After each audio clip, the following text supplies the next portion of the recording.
नमस्कार दोस्तों और स्वागत है आप सभी का करंट अफेयर अपडेटेड के इस यूट्यूब चैनल पर, जहां पर आज हम डिस्कस करने वाले हैं 24 फेब 2021 के इंपॉर्टेंट इवेंट्स के बारे में। तो चलिए लेक्चर की शुरुआत करते हैं और सबसे पहले देख लेते हैं कि आज हमें कौन कौन से इंपॉर्टेंट टॉपिक्स को कवर करना है। सबसे पहला आर्टिकल आज हम डिस्कस करेंगे एक्यूट एन्सेफेलाइटिस सिंड्रोम के बारे में, जिसे शॉर्ट में AES भी बोला जाता है। उसके बाद हम डिस्कस करेंगे राइट टू इंफॉर्मेशन एक्ट के बारे में, और लास्ट आर्टिकल आज का हमारा होने वाला है इंडिया मालदीव रिलेशंस के बारे में। चलिए लेक्चर की शुरुआत करते हैं और सबसे पहले देख लेते हैं हमारा पहला आर्टिकल, जो कि रिलेटेड है एक्यूट एन्सेफेलाइटिस सिंड्रोम से। क्या कंटेस्ट है, देखिए अभी क्या हुआ है, रिसेंटली एक नया केस देखा गया है AES का। कहां पर? मुजफ्फरपुर में। ठीक है, आपको याद होगा 2019 में भी AES काफी ज्यादा न्यूज में था। बिहार में ऑलमोस्ट 150 चिल्ड्रंस की डेथ हो गई थी इस डिजीज के कारण। ठीक है, इसे लोकल लैंग्वेज में चमकी बुखार के नाम से भी जाना जाता है। ठीक है, क्योंकि क्या होता है ना, ये ज्यादातर समर सीजन में ही, जो अर्ली समर सीजन होता है, मार्च अप्रैल का जो मंथ होता है, उसी टाइम पर हिट करता है। ठीक है, ऑलराइट। ठीक है, अब देख लेते हैं कि इसकी कुछ क्या सिम्टम्स होते हैं। अगर किसी बच्चे को ये डिजीज हो जाती है तो उसमें आपको कौन कौन से सिम्टम्स देखने को मिलेंगे। सबसे पहले तो डिजीनेस, नौशिया, फीवर की प्रॉब्लम होगी, बॉडी एक करेगी। ठीक है ना, फटीक रहेगा, हमेशा थका हुआ फील करेगा। विजन में उसको देखने में उसको तकलीफ हो सकती है।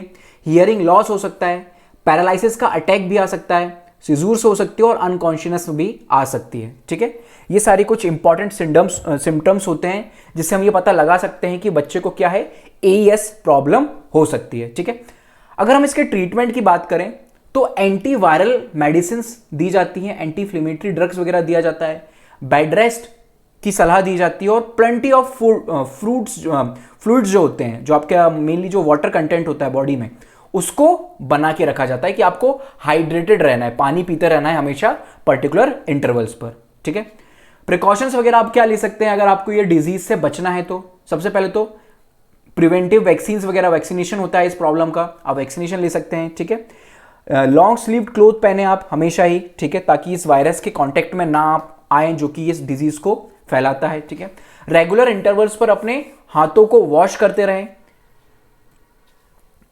ओके, जैसे कि हमने बैकग्राउंड में डिस्कस किया इस डिजीज के बारे में, 2019 में क्या हुआ था, बिहार की 5 से ज्यादा डिस्ट्रिक्ट्स में ये डिजीज बहुत ज्यादा ही स्प्रेड हो गई थी, जिसके कारण 150 चिल्ड्रंस की डेथ हो गई थी। ठीक है, और 450 चिल्ड्रंस जो हैं वो रिकवर्ड हो गए थे, यानी कि बच गए थे।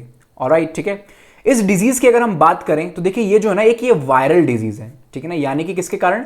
वायरस के कारण ये होता है। ऑलराइट। ठीक है, ज्यादातर ये किनको इंपैक्ट डालता है? तो जो चिल्ड्रंस होते हैं और या फिर जो यंग अडल्ट होते हैं, यंग टीनेजर्स होते हैं, उनको ज्यादातर प्रॉब्लम होती है इस डिजीज के कारण। ठीक है, कौन कौन से वायरस हैं जो कि ये डिजीज स्प्रेड कर सकते हैं? तो देखिए इसके जो वायरस हैं वो आपको देखने को मिलेंगे कि अलग अलग टाइप के वायरस हैं जिनके कारण ये प्रॉब्लम हमें हो सकती है। ठीक है, कौन कौन से वायरस हैं एक बार देख लेते हैं। HSV, इसे क्या बोला जाता है? इसको हर्पीस सिंप्लेक्स वायरस। इसके कारण आपको AES हो सकता है, या फिर EVV, ये क्या है? Epstein Barr virus. इसके कारण भी ये डिजीज हमें हो सकती है। ऑलराइट। ठीक है, और भी कुछ अदर वायरस हैं, जैसे कि जापानीज इंसेफेलाइटिस जो होता है, उसके नाम से भी एक वायरस है, उसके कारण भी डिजीज होती है। टिक बोन या फिर वेस्ट नाइल वायरस, ये कुछ प्राइमरी वायरस हैं जिनके कारण डिजीज स्प्रेड होती है। ठीक है, प्रिवेंशंस क्या क्या हैं? तो पहले भी हम डिस्कस कर चुके हैं। हाइजीन मेंटेन करके रखें, अगर कोई इन्फेक्टेड पर्सन है तो उसके कांटेक्ट में आने से बचें, और उसके कपड़े वगैरह तो खासकर ना पहने। ठीक है ना, वैक्सीनेशन कराएं अपने बच्चों का टाइम पर। जो ऐसे एरियाज जहां पर मॉस्किटो वगैरह का प्रॉब्लम है तो वहां से दूर रहें, या फिर वहां पर क्या करें, मॉस्किटोज वगैरह को किल करने का काम करें। ठीक है, और क्लीन और सैनिटाइज रहें। ऑलराइट। ठीक है, अब देखिए लास्ट ईयर जब 2019 में जब ये डिजीज स्प्रेड हुई थी, उस टाइम पर क्या हुआ था, ज्यादातर जो बच्चे थे वो लीची फ्रूट खाने के कारण बीमार हो गए थे। ठीक है, ऑलराइट। अब जो लीची फ्रूट होता है उसके कारण प्रॉब्लम क्यों हुई बच्चों को? तो देखिए पर्टिकुलरली अगर आप लीची खाएंगे जो रिप्ड हो चुका है, जो पक चुका है, उससे कोई प्रॉब्लम नहीं है। लेकिन जो अनरिप्ड होता है, जिसे हम क्या बोलते हैं, कच्चा जो लीची फ्रूट होता है, उसमें क्या होता है, उसमें एक टॉक्सिन पाया जाता है जिसका नाम है हाइपोग्लाइसरीन ए। ठीक है। और एक और है मिथिलीन, ये आप देख सकते हैं MCPG भी बोला जाता है जिसे शॉर्ट में, ऑलराइट, बहुत बड़ा नाम है इसका। ये 2 टॉक्सिन पाए जाते हैं अनरिप्ड लीची में। अगर किसी बच्चे ने इन्हें कंज्यूम कर लिया, कब? एम्प्टी स्टमक, यानी कि खाली पेट अगर आप इन लीची को खा लेते हैं, अनरिप्ड कच्ची लीची को खा लेते हैं, तो उसके कारण क्या होगा? आपको प्रॉब्लम्स हो सकती है, ठीक है ना। किस प्रकार की प्रॉब्लम्स होगी? जो हाइपोग्लिसरीन ए है, ये क्या करता है? नेचुरली ऑकरिंग एमिनो एसिड होता है, ठीक है। क्या कॉज करता है? ये वॉमिटिंग वगैरह होगी आप लोगों को, ऑलराइट, ठीक है। उसके साथ साथ पॉइजनस कंपाउंड भी पाए जाते हैं लीची के सीड में, जिसके कारण हमें AES हो सकता है, ठीक है। चलिए, मेजर्स वगैरह हम ऑलरेडी डिस्कस कर चुके हैं। सेफ वाटर ड्रिंकिंग करना है हमें, कई बार ये रिपीट हो चुका है पॉइंट, ठीक है। आगे बढ़ते हैं और अब डिस्कस करते हैं हमारा अगला इंपॉर्टेंट आर्टिकल, जो कि रिलेटेड है राइट टू इंफॉर्मेशन एक्ट से। क्या कंटेस्ट है? देखिए क्या हुआ था, हमें पता है लास्ट ईयर सेंट्रल गवर्नमेंट जो है उसने राइट टू इंफॉर्मेशन एक्ट में कुछ अमेंडमेंट्स किए थे, ठीक है।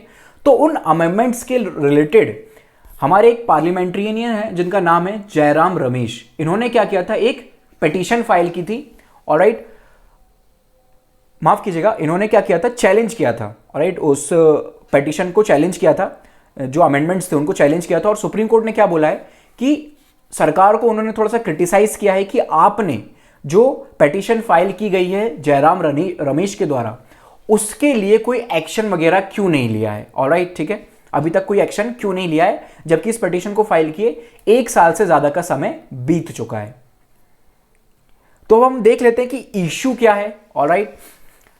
लास्ट ईयर क्या किया गया था? सरकार ने जो अमेंडमेंट किया था उसमें कुछ बहुत ही फंडामेंटल चेंजेस किए थे। इन फंडामेंटल चेंजेस के कारण काफी लोगों को ऐसा लगता है कि सरकार क्या करना चाह रही है? RTI एक्ट को थोड़ा सा डाइल्यूट करना चाहती है, ठीक है। और इसी के लिए ये पिटीशन फाइल की गई थी। अब वो कौन कौन से पॉइंट्स हैं, कौन कौन से अमेंडमेंट्स हैं जिनके कारण ऐसा लग रहा है कि जो RTI एक्ट है उसको डाइल्यूट किया जा रहा है, तो उन बेसिक पॉइंट्स को हम लोग समझ लेते हैं। सबसे पहला पॉइंट, पहले क्या हुआ करता था? जो RTI के अंदर क्या आते हैं आपको पता होगा, सेंट्रल इंफॉर्मेशन कमिश्नर आता है और उसके साथ साथ 2 अलग इंफॉर्मेशन कमिश्नर्स रहते हैं, ठीक है। इनकी जो सैलरी वगैरह है वो पहले इक्विवेलेंट हुआ करती थी इलेक्शन कमिश्नर से, लेकिन अब क्या किया गया? एक्ट में चेंज कर दिया गया कि इनकी जो सैलरी और सर्विसेज वगैरह होंगी वो किसके द्वारा बताई जाएंगी? तो वो सेंट्रल गवर्नमेंट के द्वारा बताई जाएंगी। यानी कि पहले उन्हें फिक्स्ड सैलरी मिलती थी, अब इनकी सैलरी जो है वो फिक्स्ड नहीं रही, ठीक है। इसके साथ साथ अगला जो और मेजर चेंज किया गया, पहले क्या हुआ करता था? जो चीफ इंफॉर्मेशन कमिश्नर हुआ करते थे उनका एक फिक्स्ड टेन्योर हुआ था। कितना टेन्योर होता था? 5 to 6 ईयर के अराउंड टेन्योर इनका हुआ करता था, ठीक है। अब इनका जो टेन्योर है उसको भी हटा दिया गया है, जो फिक्स टेन्योर होता था उसे भी हटा दिया गया है। और अब क्या बोला गया है कि अब for such term as may be prescribed by central government, यानी कि अब आपको कभी भी आपकी पोस्ट से हटाया जा सकता है, ठीक है। ये 2 फंडामेंटल चेंजेस किए हैं सरकार ने। आपको देखकर भी ऐसा लग रहा होगा कि इन चेंजेस के कारण क्या होगा? ये जो हमारे चीफ इंफॉर्मेशन कमिश्नर होते हैं उनकी जो पावर पहले हुआ करती थी वो अब थोड़ी सी कम हो जाएगी, ठीक है।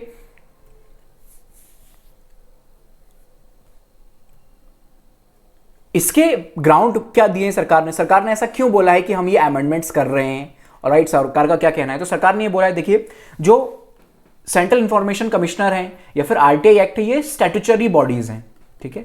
यानी कि ये कॉन्स्टिट्यूशन में मेंशन नहीं है। और जो हमारा चीफ इलेक्शन कमिश्नर होता है वो एक कॉन्स्टिट्यूशनल बॉडी है, ठीक है। इनमें थोड़ा सा डिफरेंस होना चाहिए, दोनों की पावर इक्विवेलेंट नहीं हो सकती। इसके साथ साथ चीफ इंफॉर्मेशन कमिश्नर जो होता है उसके पास जो पावर होती है वो सुप्रीम कोर्ट के जज के इक्विवेलेंट होती है, ठीक है। लेकिन उसका जो ज्यूरिडिक्शन वगैरह है उसको चैलेंज किया जा सकता है हाई कोर्ट में। इसीलिए भी क्या करने की जरूरत है? थोड़ा सा बैलेंस बनाने की जरूरत है, ठीक है ना। जो पावर का डिस्ट्रीब्यूशन है उसको करेक्ट करने की जरूरत है। अब देखिए, यहां पर यह भी तो हो सकता था ना कि आपने ये जो अमेंडमेंट्स कर रहे हैं आप उन अमेंडमेंट्स से इस एक्ट को और ज्यादा स्ट्रांग कर दें, लेकिन सरकार ने ऐसा नहीं किया, स्ट्रांग नहीं किया, ठीक है। इसको और ज्यादा डाइल्यूट कर दिया। हो सकता है आप इसको कॉन्स्टिट्यूशनल स्टेटस वगैरह भी दे सकते थे, कॉन्स्टिट्यूशन में ऐड कर दीजिए RTI को, लेकिन नहीं, सरकार को उसका उल्टा ही करना है। चलिए आगे बढ़ते हैं और अब डिस्कस करते हैं हमारा अगला इंपॉर्टेंट आर्टिकल जो कि रिलेटेड है इंडिया मालदीव से। क्या कंटेस्ट है? रिसेंटली इंडिया और मालदीव्स के बीच में लाइन ऑफ क्रेडिट साइन हुआ है, ठीक है ना, डिफेंस से रिलेटेड। यानी कि इंडिया क्या करेगा, मालदीव्स में जाकर इन्वेस्ट करेगा डिफेंस की फील्ड में, यानी कि हम उन्हें कुछ लोन वगैरह देंगे ताकि वो अपना डिफेंस इंफ्रास्ट्रक्चर जो है उसको और ज़्यादा मजबूत कर सकें। कितना देंगे, कितने का लोन देंगे, तो $50 मिलियन का। ऑलराइट, और ये जो एग्रीमेंट है ये कैसे हुआ है, तो अभी रिसेंटली क्या हुआ था, जो हमारे एक्सटर्नल अफेयर मिनिस्टर हैं मालदीव्स गए थे, वहां पर इन दोनों के बीच में डिस्कशन हुआ है और ये एग्रीमेंट साइन हुआ है, ठीक है। देखिए ऐसा नहीं है कि पहली बार हमने मालदीव्स के साथ डिफेंस की फील्ड में एग्रीमेंट वगैरह किए हैं। ये जो स्टेप है ये 2013 में फर्स्ट टाइम लिया गया था, जब इंडिया और मालदीव्स के बीच में एक एग्रीमेंट साइन हुआ था। उस एग्रीमेंट में क्या साइन हुआ था कि इंडिया हेल्प करेगा, कॉर्पोरेट करेगा मालदीव्स के साथ, ताकि वो जो मालदीव्स की डिफेंस फोर्सेस हैं खास करके मैरीटाइम सर्वेलेंस में इंप्रूव कर सके, उनकी कैपेबिलिटीज को एनहेंस किया जा सके। ऑलराइट, ठीक है। और ऐसा इसलिए भी किया गया था क्योंकि इंडियन ओशियन में चाइना का जो बढ़ता इन्फ्लुएंस है उससे भी हमें कम करना है, ठीक है। हम नहीं चाहते कि चाइना हमारी जो नेबरिंग कंट्रीज हैं उनके ऊपर बहुत ज्यादा अपना इन्फ्लुएंस बना ले, ठीक है। किस प्रकार के असिस्टेंस की बात की गई थी मैरीटाइम सिक्योरिटीज में, तो देखिए मैरीटाइम सिक्योरिटीज में किन चीजों की जरूरत है, नेवल बेस की जरूरत है, आपका सबसे पहले नेवल बेस होना चाहिए। उसके साथ साथ आपकी जो कोस्ट गार्ड वगैरह हैं वो इक्विप्ड होने चाहिए, ठीक है। तो यही सारे सपोर्ट वगैरह दिए गए हैं, हम वहां पर जाकर नेवल बेस को डेवलप कर रहे हैं। उसके साथ साथ जो कोस्ट गार्ड हार्बर्स वगैरह हैं, ठीक है, उन्हें भी असिस्टेंट और सपोर्ट वगैरह प्रोवाइड कर रहे हैं। काउंटर टेररिज्म की जो एक्टिविटीज हैं, टेररिज्म को काउंटर करने के लिए भी जो स्टेप्स वगैरह हैं वो ली जा रही हैं। डी रेडिकलाइजेशन की जो प्रोसेस है उसको आगे बढ़ाया जा रहा है, ठीक है। इंडिया और मालदीव्स का रिलेशन का जो स्ट्रॉन्ग बेस है वो इसलिए भी है क्योंकि हम एक दूसरे को इंटरनेशनल प्लेटफॉर्म पर बहुत ज्यादा सपोर्ट भी करते हैं, ठीक है। हमें पता है कि इंडिया जो है वो चाहता है परमानेंट सीट कहां पर, यूनाइटेड नेशन सिक्योरिटी काउंसिल में। अभी इंडिया क्या है, इसका परमानेंट मेंबर्स नहीं है, आपको पता होगा इसके 5 परमानेंट मेंबर्स हैं। इंडिया इन परमानेंट मेंबरशिप चाहता है, उसके लिए मालदीव्स क्या करता है, कंटिन्यूअसली इंडिया को सपोर्ट देता है कि हां इंडिया को परमानेंट स्टेटस मिलना चाहिए, ठीक है। उसके साथ साथ इसके बदले इंडिया मालदीव्स के लिए क्या करता है, तो इंडिया जो है मालदीव्स का सपोर्ट करता है, उनकी जो जनरल असेंबली में, यूनाइटेड नेशन जनरल असेंबली में उनकी प्रेसिडेंसी को आगे बढ़ाने के लिए इंडिया ने उनका सपोर्ट किया था, ठीक है। उसके साथ साथ पुलिस रिफॉर्म्स में भी दोनों ही कंट्रीज के बीच में कॉर्पोरेशन देखने को मिलता है, हम वहां की ट्रेनिंग वगैरह और प्रोवाइड करते हैं, ठीक है। इंडिया मालदीव्स रिलेशंस की अगर हम बात करें तो ये बहुत ज्यादा इंपॉर्टेंस रखती है क्योंकि मालदीव्स जो है इंडियन ओशन में इंडिया से सबसे ज्यादा क्लोज कंट्री है, ठीक है ना, बहुत ज्यादा क्लोज है। अगर हम श्रीलंका को हटा दें तो इंडिया और मालदीव सबसे ज्यादा क्लोजेस्ट कंट्रीज हैं, सबसे ज्यादा क्लोजेस्ट अलाइज हैं। ऑलराइट, ठीक है। मालदीव्स जो है वो एक तरह से टोल गेट का काम करता है इंडियन ओशन में।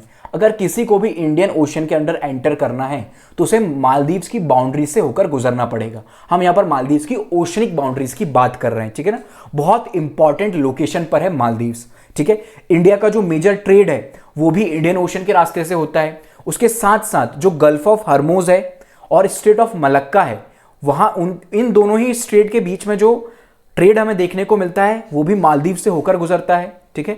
इसलिए मालदीव की स्ट्रेटेजिक इंपॉर्टेंस बहुत जरूरी है, बहुत महत्वपूर्ण है। हम यहां पर किसी भी प्रकार से किसी और कंट्री का इन्फ्लुएंस को बर्दाश्त नहीं कर सकते। अगर चाइना ने का इन्फ्लुएंस ज्यादा रहा मालदीव पर तो वो इंडिया की सिक्योरिटी के लिए भी अच्छा नहीं है, इंडिया के ट्रेड वगैरह के लिए भी अच्छा नहीं है, ठीक है। उसके बाद मालदीव्स जो है, इंडिया जो है, दोनों ही शार्क के मेंबर्स हैं। उसके साथ साथ मालदीव्स जो है वो साउथ एशियन सब रीजनल इकोनॉमिक कॉर्पोरेशन का भी मेंबर है। तो अगर हमारा मालदीव्स के साथ इंटरेक्शन अच्छा रहेगा तो इन दोनों ग्रुप्स की जो कंट्रीज हैं उनके साथ भी हमारा इन्फ्लुएंस बढ़ेगा। उसके बाद सिक्योरिटी कॉर्पोरेशन, समय समय पर हम मालदीव्स को सिक्योरिटी कॉर्पोरेशन वगैरह प्रोवाइड करते रहते हैं। इंडिया की जो सॉफ्ट पॉलिसी है वो बहुत इफेक्टिव रहती है मालदीव्स के साथ, ठीक है। 1988 में क्या हुआ था, एक मिलिट्री कूप करने की कोशिश की गई थी। यहाँ की जो उनके प्रेसिडेंट हुआ करते थे मोमीन अब्दुल गायूम, इनको हटाने की कोशिश की गई थी और यहां पर एक कूप की कोशिश की गई थी। तो इंडिया ने उस टाइम पर क्या किया था, इनके सपोर्ट में, जो वहां के प्रेसिडेंट है उनके सपोर्ट में पैरा ट्रूपर्स वगैरह भेजे थे। नेवल, हमारा जो नेवी का बेस है उसको भी वहां पर प्रोवाइड किया था, और हमने एक ऑपरेशन कैक्टस चलाया था, ठीक है, ताकि मालदीव्स में कूप होने से बचाया जा सके। ऑलराइट, ठीक है। इंडिया और मालदीव्स जो हैं वो दोनों साथ मिलकर एक जॉइंट मिलिट्री एक्सरसाइज करते हैं जिसका नाम है एक्यूविरिन। हम बहुत ज्यादा सपोर्ट प्रोवाइड करते हैं मालदीव्स को। अगर मालदीव्स में किसी प्रकार का डिजास्टर आता है, ठीक है ना, 2004 में क्या होता है, सुनामी ने हिट किया था जिसके कारण ड्रिंकिंग वाटर का क्राइसिस हो गया था मालदीव्स में और मले में। ऑलराइट, और इंडिया पहली कंट्री था, हमने वहां पर बड़े बड़ी शिप्स वगैरह को भरकर ड्रिंकिंग वाटर प्रोवाइड किया था। ऑलराइट, ठीक है। अगर हम रिसेंट ईयर्स की बात करें तो हमने मालदीव्स को बहुत ज्यादा सपोर्ट प्रोवाइड किया है कोविड-19 के असिस्टेंस में, वैक्सीन्स वगैरह हमने उनको दी हैं, ठीक है। उसके साथ साथ एक मिशन सागर है, इसको हम कई बार डिस्कस कर चुके हैं अपने आर्टिकल में। मिशन सागर है, इसके अंतर्गत भी हमने क्या किया है, मालदीव्स को सपोर्ट प्रोवाइड किया था ड्यूरिंग कोविड पैंडेमिक। जब पूरी सप्लाई चेन वगैरह, पूरी दुनिया की सप्लाई चेन रुक गई थी, तब इंडिया एक ऐसी कंट्री था जिसने मालदीव्स में जाकर क्या किया था, सपोर्ट वगैरह प्रोवाइड किया था, और काफी ह्यूमैनिटेरियन पर्पस, जो ह्यूमैनिटेरियन नेचर है इंडिया का, उसको शो किया था। ऑलराइट, ठीक है। उसके साथ साथ इंडिया और मालदीव्स के बीच में पीपल टू पीपल कांटेक्ट भी बहुत अच्छा है। हमारे यहाँ से बहुत सारे टूरिस्ट वगैरह जाते हैं मालदीव्स घूमने के लिए। मालदीव्स की जो मेजर इकोनॉमी का सोर्स है वो भी टूरिज्म ही है, ठीक है। इकोनॉमिक कॉर्पोरेशन वगैरह भी हमारा दोनों कंट्रीज के बीच में काफी अच्छा है, ठीक है। सो गाइज, ये था हमारा आज का लेक्चर। उम्मीद है आपको ये आज का लेक्चर पसंद आया होगा। अगर आपको ये वीडियो लेक्चर सीरीज अच्छी लग रही है तो प्लीज वीडियो को लाइक करें, कमेंट कर हमें जरूर बताएं। Thank you so much for the discussion. Have a good day.